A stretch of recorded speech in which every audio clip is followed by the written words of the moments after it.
নমস্কার বন্ধুগণ, আমি শ্রী সৌমিত্র ভারতী, আপনাদের প্রিয় তারাকাপা। আজ আবার নতুন একটা ভিডিও নিয়ে আপনার সামনে এলাম। আপনাদের সামনে তুলে ধরছি নতুন একটা বিষয়।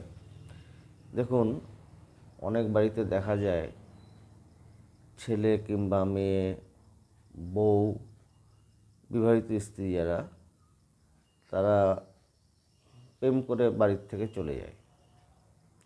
তাদের আর খোঁজ পাওয়া যায় না। অনেক খোঁজাখুঁজি করে তাদের পাচ্ছেন না। সেই বউটাকে ফিরিয়ে আনতে হবে বাড়িতে, কিংবা ছেলে কিংবা মেয়েকে বাড়িতে ফিরিয়ে আনতে হবে। তার জন্য তান্ত্রিক উপায় কিছু কাজ আছে, যে কাজ করলে পরে সঠিকভাবে যদি করা যায় 7 থেকে 10 দিনের মধ্যে তারা বাড়ি চলে আসবে। তাহলে কি করতে হবে আমাকে ভালো করে বুঝে নিন, জেনে নিন। প্রথম যেটা একটা কাজ, একটি 50 গ্রাম মধু কিনবেন, পিওর মধু, ভালো মধু কিনবেন বোতল সহ। এবার এটা দেখছেন অনামিকা আঙুল, এটাকে বলা হয় অনামিকা আঙুল। এই যে এই আঙুলটা অনামিকা আঙুল। যার স্ত্রী চলে গেছে বা যার স্বামী চলে গেছে, কিংবা যার মেয়ে চলে গেছে, যার ছেলে চলে গেছে, এই আঙুল থেকে সুচ দিয়ে ফুটো করে রক্ত বার করবেন।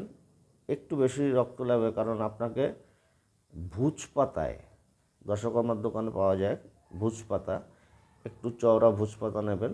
ভুজ পাতায় একটা ছক আপনাকে করতে হবে। আপনি দাগ কেটে কেটে এইভাবে লম্বা করে দাগ কাটবেন, তারপর এইভাবে দাগ কাটবেন। আগে বুঝে নেবেন এই ছকটি আপনার ওই অনামিকার রক্ত দিয়ে লিখতে হবে। ডালিম গাছের যে কোনো ডাল দিয়ে, চিকন ডাল, ডালিম গাছের ডাল দিয়ে করবেন। যখন কাজটা করবেন তখন একটা ধূপকাঠি জ্বালিয়ে নেবেন, শুদ্ধ বস্ত্র পরে নেবেন, শুদ্ধাসনে বসে কাজ করবেন। মায়ের যে কোনো মন্দিরে বসে করলেও হয় বা ঘরে বসে করলে হয়, মানে পবিত্রতা থাকার দরকার।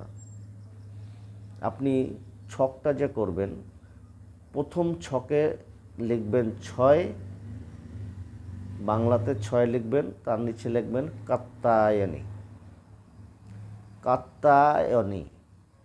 তারপরের ছকে লিখবেন 7, কালরাত্রি, কালরাত্রি। তারপরের ছকে লিখবেন 2, ব্রহ্মচারিণী, ব্রহ্মচারিণী। তারপর নিচের ছকে চলে আসবেন। উপরে 3টে ঘর হয়ে গেল, নিচের 3টে ঘর পূরণ করতে হবে।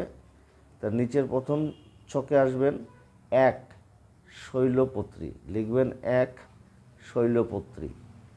তার দ্বিতীয় ছকে লিখবেন 5, আঁশকন্ধে মাস, আঁশকন্ধে মাস। তৃতীয় ছকে লিখবেন 9, সিদ্ধিদাত্রী, সিদ্ধিদাত্রী।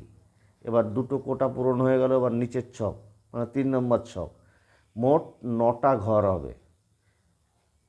তো তৃতীয় যে ছকটা এলো সেখানে লিখবেন 8, মহাগৌরী, মহাগৌরী।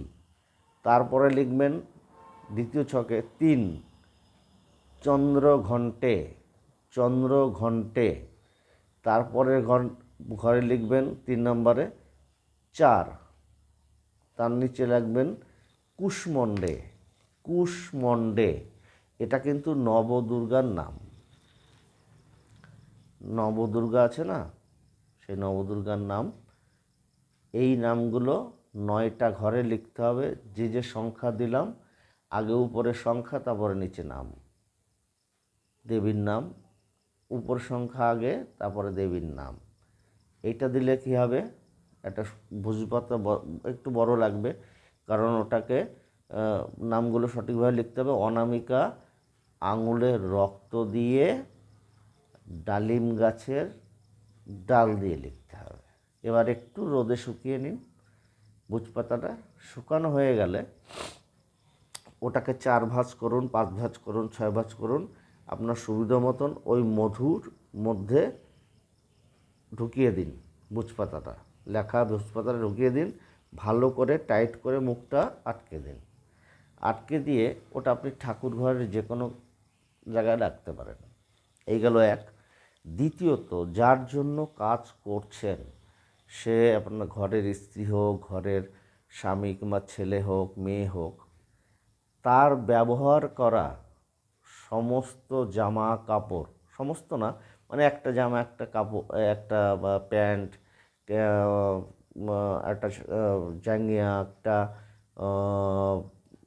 গেঞ্জি, তার পরনের চপ্পল, তার লেখা কোনো কাগজপত্র, বই খাতা থাকলে বই খাতা, মেয়েদের হলে পরে মেয়েদের শাড়ি, কামিজ, চুড়িদার হতে পারে, আন্ডারওয়্যার হতে পারে, বিভিন্ন জিনিস পরাও কি পরে আর কি, এরকম জামা কাপড়গুলো, পায়ে পরা চপ্পল, সেই মহিলা কিংবা মেয়ের লেখা কোনো পুস্তক কিংবা কোনো খাতা, কোনো কিছু, এইগুলো। আর যে ছেলে কিংবা মেয়ে কিংবা স্ত্রীকে আনতে হবে, তার একটা ছবি লাগবে, তার একটা ছবি জোগাড় করবেন। এগুলো জোগাড় করবেন। এরপরে বড় দেখে একটা হাঁড়ি নেবেন, বড় হাঁড়ি, যাতে সেই হাঁড়ির মধ্যে এই সমস্ত জিনিসগুলো ঢুকানো যাবে। মানে যেগুলো বললাম, জামা কাপড়, চপ্পল, হাতে লেখা জিনিস, ছবি, ভালো করে ঢুকিয়ে নেবেন ওর মধ্যে। তার উপরে দেবেন একটা মাটির সরা, সরাটা দিয়ে এরকম ঢেকে দেবেন। এবার এঁটেল মাটি দিয়ে সরার চারপাশে ভালো করে আটকে দেবেন, যাতে হাঁড়ির মধ্যে কোনো হাওয়া প্রবেশ করতে না পারে, হাঁড়ির থেকে কোনো হাওয়া বাইরে না আসে। ভালো করে এরকমভাবে লেপে দিয়ে পুরো মুখটা, হাঁড়ির মুখটা বন্ধ করে দেবেন। হয়ে যাওয়ার পরে একটু দানা রোদ্রে শুকিয়ে নিন।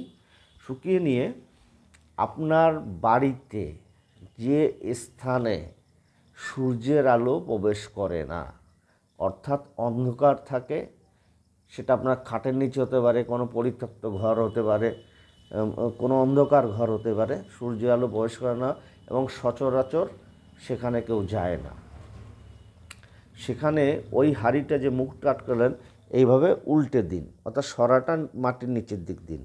দেওয়ার পরে ওই হাঁড়ির উপরে একটা পাথরের টুকরো রেখে দিন। রাখার পরে ওই হাঁড়ির কাছে কেউ যাবেন না, হাঁড়ি স্পর্শ করবেন না। আর ওই ঘরে আলো যাতে না ঢোকে দেখুন। 10 দিন টাইম দিলাম আপনাকে। 10 দিনের মধ্যে সে বাড়ির থেকে বেরিয়ে গেছে যে ব্যক্তি, অর্থাৎ ছেলে, মেয়ে, স্বামী, স্ত্রী, যেই বেরিয়ে যাক না কেন, পাগল হয়ে ছুটে বাড়ি চলে আসবে। কিন্তু মাথায় খেয়াল রাখবেন, যখন বাড়িতে আসবে তখন যে পাথরটা দিয়েছিলেন হাঁড়ির উপরে, সেই পাথর দিয়ে হাঁড়িটা ভেঙে হাঁড়ির মধ্যে থেকে সব মালপত্র বার করে রাখবেন। সেটা আপনি পরে ধুয়ে ব্যবহারও করতে পারবেন, অসুবিধা নেই, কিন্তু সঙ্গে সঙ্গে বার করে দেবেন। নাহলে কিন্তু যে চলে গেছে এবং ফিরে এসছে সে কিন্তু পাগল হয়ে যেতে পারে। আর মধুটা যেটা যেটা রাখা ছিল সেটা আপনি রাখতে পারেন, অসুবিধা নেই। এই কাজটা সম্পূর্ণ পবিত্রতার সঙ্গে, শুদ্ধভাবে, নিষ্ঠাভাবে করবেন, সে ফিরে আসতে বাধ্য। এরকম বহু কাজ আমরা করেছি, আমি নিজে করেছি, যে হারিয়ে যাওয়া ব্যক্তি, পালিয়ে যাওয়া ব্যক্তি, তাদের আমি ফিরিয়ে এনেছি। যাই হোক, আজকের যে কথাগুলো আমি বললাম আপনারা মন দিয়ে শুনে করবেন। আর দরকার পড়লে, যে কোনো তন্ত্র কাজের জন্য দরকার পড়লে এই নাম্বারে ফোন করবেন, 9830226297। তো আজকে বিদায় বন্ধু, আবার আরেকদিন আসবো অন্য একটা বিষয় নিয়ে।